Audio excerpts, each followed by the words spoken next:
Let's make a low budget okra. I like a crunchy okra. When I'm eating, I'm feeling the crunchy seed.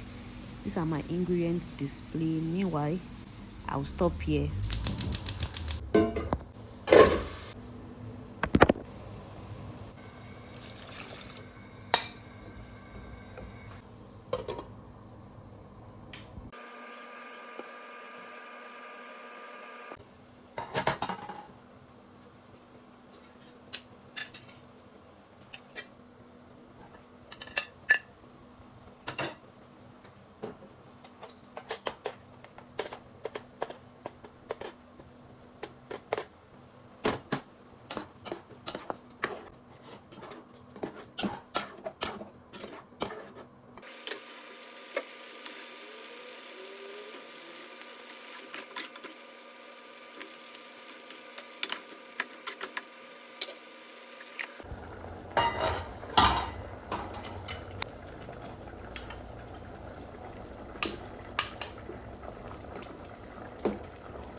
Think about for the risotto.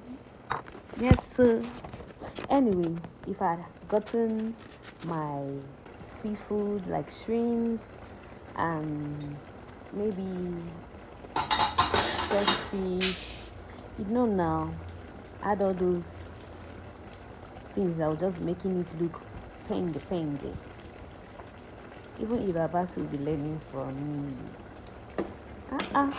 This is a low budget food though, and see the outcome with pound dough.